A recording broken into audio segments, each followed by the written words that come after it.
E agora, você acompanha pela Rádio Rio de Janeiro o programa Estudo das Obras de André Luiz. Vamos refletir sobre o livro Nosso Lar.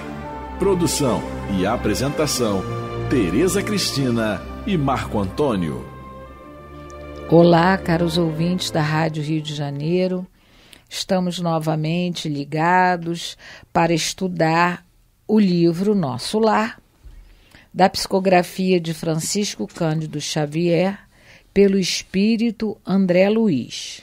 Amigos ouvintes, retornamos aqui com muita alegria, a fim de podermos continuar o estudo da obra Nosso Lar. Estamos no capítulo 10, no Bosque das Águas. Estamos falando de água, né, da importância dela.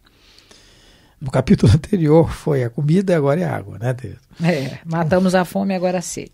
Então, no programa anterior, nós falamos da importância da fluidificação da água em nossas casas, na questão do culto, no nosso culto, nas nossas orações, né? Não só na hora do culto, mas também, né, da água que bebemos diariamente, da importância dos nossos pensamentos, tá? Que a água é um veículo de transmissão de ondas, né? de pensamentos que nós ingerimos e colocamos nela.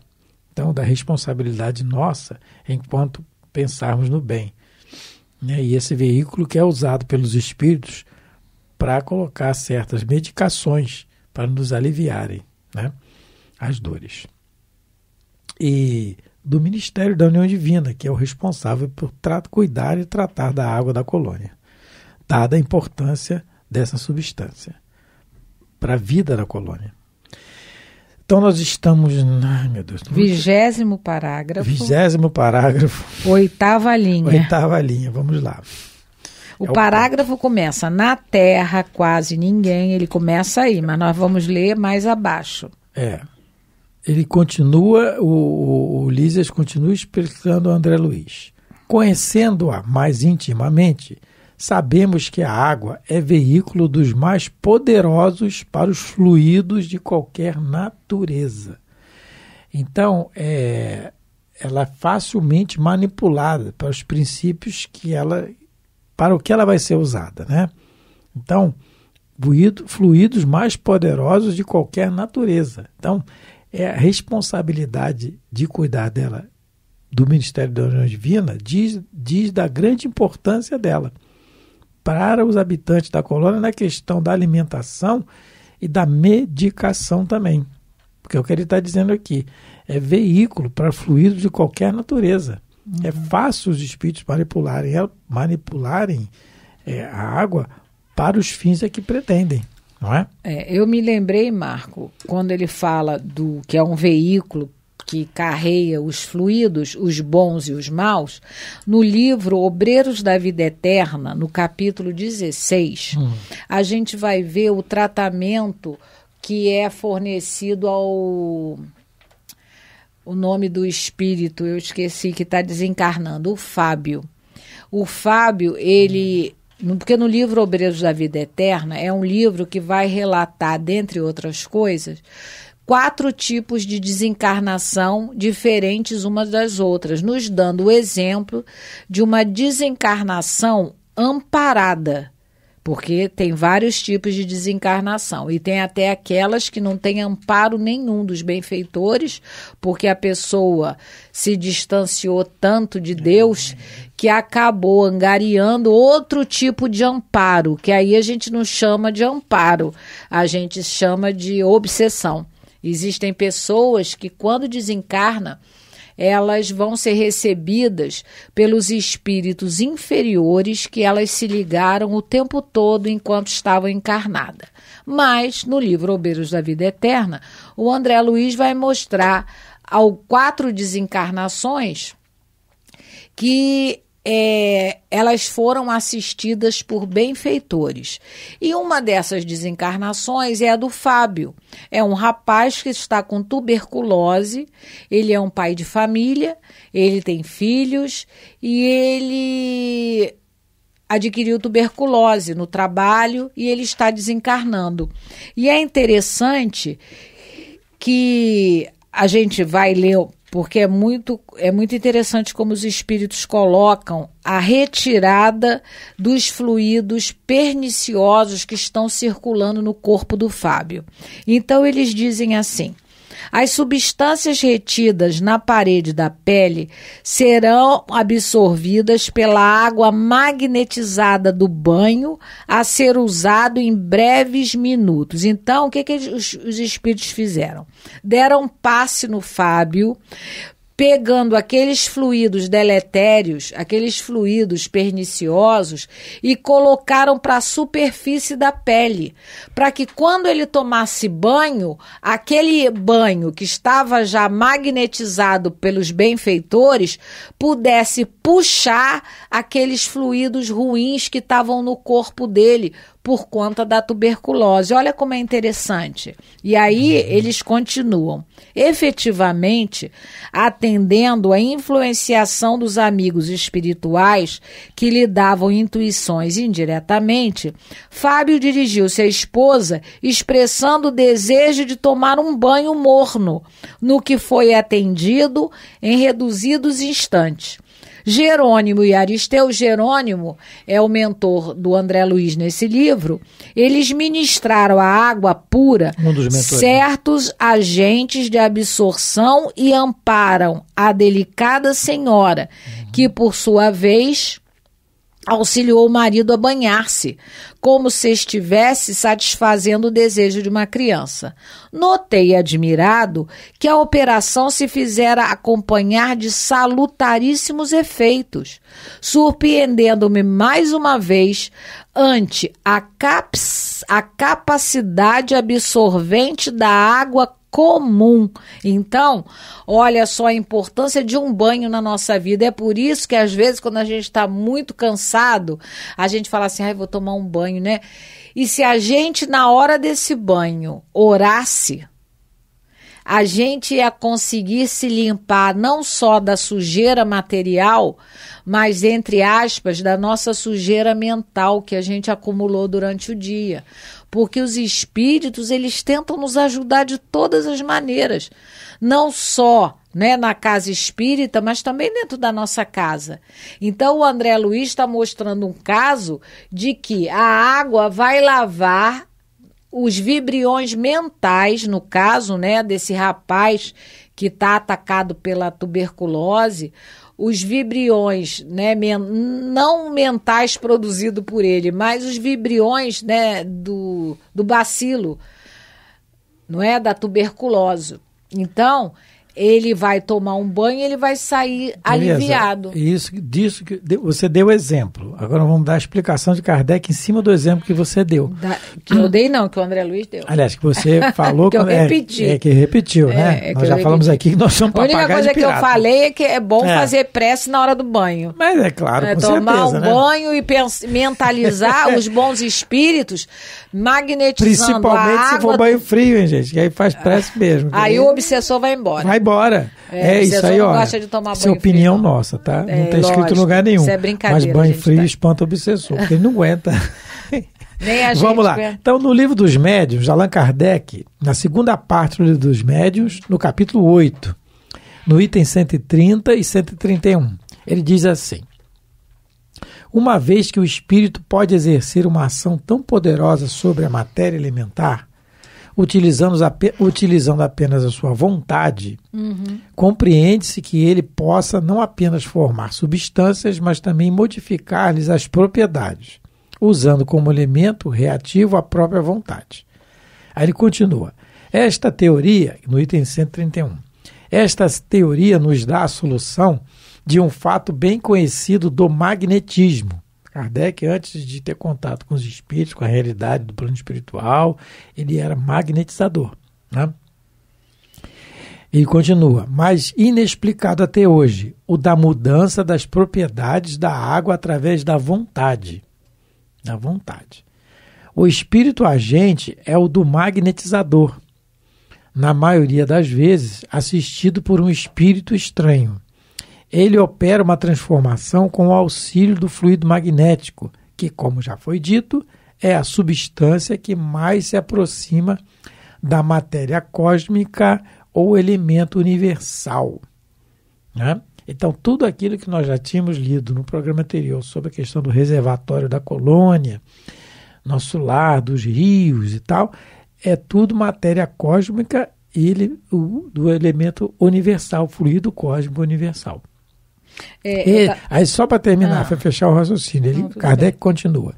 Se ele pode operar uma modificação nas propriedades da água, pode igualmente produzir um fenômeno análogo sobre os fluidos do organismo, e daí o efeito curativo da ação magnética convenientemente dirigida. Então, tudo isso que nós estamos colocando da água, do tratamento, tudo parte do princípio da vontade dos bons espíritos em fluidificar, em colocar a água num estado tal que ela beneficia a nós outros, não é? Tudo isso que a Teresa leu do exemplo do Fábio, do livro Os Mensageiros, Obreiros da Vida Eterna, é bem o exemplo disso que nossas mães faziam conosco. Dávamos banho daquilo, botavam algumas ervas, né? E etc, etc. Falamos sempre do copinho d'água em cima do rádio para Ave Maria, e etc. Então, tudo isso é vontade dos bons que utilizam do nosso querer no bem. E a gente já tem a ciência comprovando isso naquela experiência do japonês Masaru Emoto. É a mensagem da água. Quem quiser assistir, está no YouTube. A mensagem da água do pesquisador japonês Masaru Emoto. Ele vai fazer experiências com um copo d'água, mentalizando sentimentos de raiva, de amor, de carinho. É muito interessante, porque a ciência comprovando o que Kardec já teria dito, né, e disse no livro dos médiuns.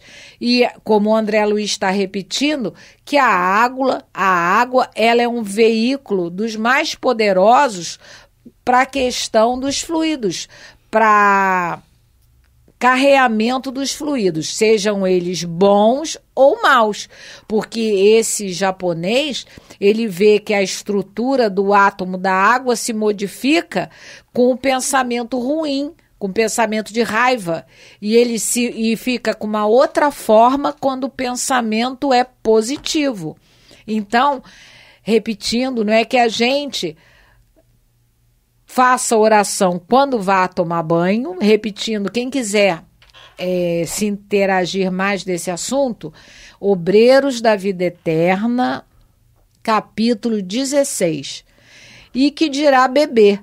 Quando a gente também for beber o nosso copo d'água, que a gente mentalize uma oração ou um agradecimento a Deus por estar podendo beber água, porque sabemos que no planeta, em determinadas regiões, a água é muito escassa.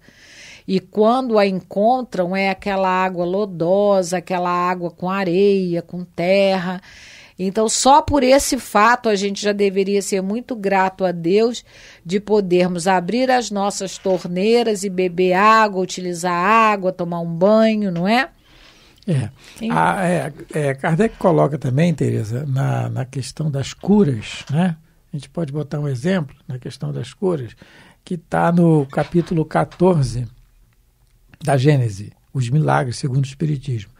Na questão das curas, ele coloca assim, muito interessante a gente ver, porque ele diz assim, são extremamente variados os efeitos da ação fluídica sobre os doentes, de acordo com as circunstâncias. Algumas vezes é lenta e reclama tratamento prolongado, como no magnetismo ordinário. De outras vezes é rápido, como uma corrente elétrica. Então, cada caso é um caso, é isso que ele está dizendo. Mas o princípio é sempre o mesmo, o fluido, a desempenhar o papel de agente terapêutico e cujo efeito se acha subordinado à sua qualidade e às suas circunstâncias. Então, a ação magnética ela pode se produzir de várias maneiras, pelo fluido do próprio magnetizador, né? No caso das curas de Jesus, era ele próprio. Sim. E temos um fato interessante no Evangelho, que Jesus cura um cego fazendo lama.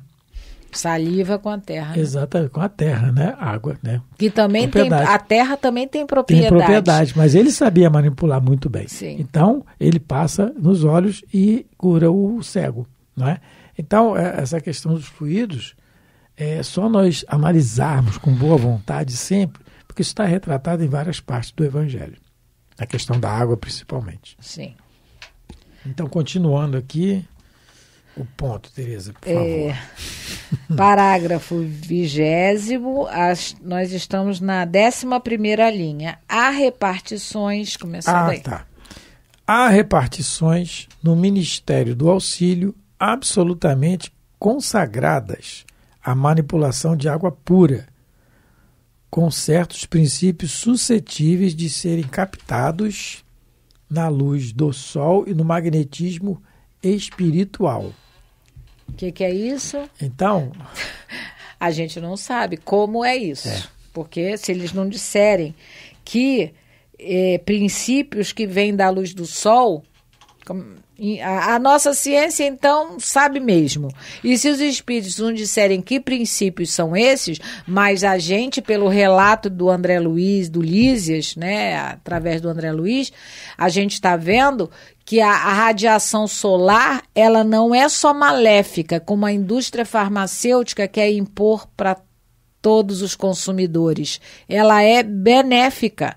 A vitamina D é um exemplo. Para você fixar a vitamina D no seu organismo, você precisa tomar sol. Lógico, não é ficar igual um bife torrando no sol, mas a gente precisa do sol na nossa pele para fixar essa vitamina tão importante. Como muitas pessoas se tornaram, né, sedentárias nesse sentido, que trabalham o dia inteiro trancada em escritórios, dentro de casa, a gente vai ter que fazer uso de medicamento, quando não precisaríamos, porque a luz do sol, como o André Luiz está relatando, é remédio. Eu tinha uma amiga que ela dizia para mim o seguinte: o marido dela era muito achacado a brotoeja, aquelas pintinhas que dá em criança, que coça, né? Aquelas pintinhas vermelhinhas. O marido dela, ele só conseguia melhorar, ela comprava tudo que era pomada, passava maisena, passava tudo que indicava, mas ele só conseguia melhorar quando ela colocava um balde de água no sol. Quando aquela água esquentava, olha, eu garanto que muita mãe do interior do nosso Brasil usou esse recurso, porque vem pela intuição. Os nossos anjos de guarda nos intuem. A gente não viu ainda há pouco que o Fábio, aquele rapaz doente, ele foi intuído a pedir um banho? Com certeza, nossas mães aí do interior do nosso Brasil, sem recursos de farmácia, de hospitais, elas tinham intuição para fazer o processo natural de alívio. Então, essa amiga minha dizia que a única coisa que secava a brotoeja do marido dela, que era uma coisa muito intensa, era essa água que era aquecida pelo sol. É a Marlene, não sei se ela está me ouvindo, essa amiga minha, Marlene. Eu falei, mas ela falou assim, olha, a gente não adianta comprar pomada, botar maisena, botar isso, nada. Só a água esquentada pelo sol. E as donas de casa também vão saber que se a gente ensaboar uma roupinha e botar no sol, como ela clareia? Porque os raios de sol, eles têm poderes, né, princípios que a gente nem imagina. Só lembrando, nós relatamos aqui... Você lembra das mães que quaravam roupa? Minha mãe fazia muito isso. E como a minha avó, aquele capim ficava na rua cheio de roupa, coisa linda de se ver. E hoje em dia, né, máquina de lavar, não sai tão bem, roupa não. Direto, muito. Então, nós relatamos uma cura que Jesus fez no cego de nascença. Né? E ele fala ele cita assim, ao passar, viu Jesus um homem que era cego desde que nascera. E tal. Então, o que cabe a nós, no assunto que nós estamos falando, sobre a questão dos fluidos, da água, ele diz assim, Jesus cuspiu no chão e, tendo feito lama com a sua saliva, ungiu com essa lama os olhos do cego e lhe disse, vai lavar-te na piscina de Siloé, que significa enviado. Ele foi, lavou-se e voltou vendo. Né? Era um cego de nascença. E aí Kardec faz um comentário e diz assim, quanto ao meio empregado para a sua cura, evidentemente, aquela espécie de lama feita de saliva e terra, nenhuma virtude poderia encerrar, a não ser pela ação do fluido curativo de que for impregnada. Jesus, né? É assim que as mais insignificantes substâncias, como a água, por exemplo, podem adquirir qualidades poderosas e efetivas, sob a ação do fluido espiritual ou magnético, ao qual elas servem de veículo, ou, se quiserem, de reservatório. Então, é a mesma coisa que André Luiz está dizendo. Exatamente, a mesma coisa. Então, nós estamos vendo aí a questão, como a Teresa falou, fluido de Jesus. Não é? Cura. Mais tarde, no Atos dos Apóstolos, Jesus já tinha desencarnado, nós vemos um relato dizendo que os doentes passavam, a sombra de Pedro e de Paulo, passava pelos doentes e os curava. Sim. Então, mas eles, e você vê Pedro falar, Paulo falar e outros relatarem sempre, quando tinha alguém curado, não fui eu, é Jesus. É Jesus. Faziam o quê? Isso é Pedro, Paulo, João, os apóstolos, né? Então, aqueles desbravadores do Evangelho, né? Dizendo que não eram eles, era Jesus. Por que nós estamos falando isso? Então, quando nós nos propomos a ajudar na casa espírita, ou em qualquer religião que seja, nós sempre temos que ter em mente isso. Quem cura, quem dá paz, quem fluidifica são os bons espíritos. Em nome de Jesus. Em nome dele, do Mestre. Não somos propriamente nós, porque de nós fica muito difícil. A gente doa o fluido animal, né? Estou falando primeiro por mim, é claro. Pelo nosso comportamento no dia a dia. A qualidade dos fluidos, Kardec fala isso muito no Livro dos Médiuns, depende daquele que os carrega. Do comportamento nosso no dia a dia. Né? Uhum. Será que nós temos essa capacidade? O Chico o tinha, com certeza. Padre Teresa, Irmã Dulce e outros muitos. Nós conhecemos esses famosos, é claro que tem outros. Mas a maioria de nós não os tem. Então, que nós nos preparemos sempre para a oportunidade de ajudar na questão do passe. Porque fluidificar a água nada mais que é um passe. É energia que está se doando ali. Não é? Nas nossas orações, seja em casa ou na casa espírita, nós nos preparemos, mas temos sempre a certeza de que quem está fazendo o trabalho maior são os bons espíritos, pela direção do Mestre nosso Senhor Jesus Cristo. O único encarnado que sabemos, né, que conseguia modificar a água e que todos viam era o Chico Xavier. Muitos dos seus biógrafos falavam que a água que o Chico fluidificava lá no centro espírita, elas tinham um perfume, elas tinham coloração maravilhosa. Mas no próximo programa a gente vai comentar mais sobre isso. Ele, enquanto encarnado, um espírito altamente evoluído, nós sabemos que ele o era, ele conseguia, com certeza, com a ajuda também de Emmanuel e talvez de outros espíritos superiores, modificar visivelmente a água fluidificada. Ela ficava com gosto, um sabor, né, diferenciado, uma cor diferenciada e, muitas das vezes, um odor muito agradável, lógico, não é? Partindo do Chico Xavier, o que realmente poderia se esperar. Era isso, né? Tem uma história depois, mas não vou contar agora, nós já estamos terminando, mas no próximo programa, Marco vai me lembrar de eu contar a história de uma senhora que foi que foi com Chico Xavier fazer uma visita numa casa e teve uma surpresa. Mas fica para o próximo programa, não é? Não é novela não, mas a gente vai relatar no próximo programa. Então, vamos terminando, agradecendo a Deus, a Jesus e aos bons espíritos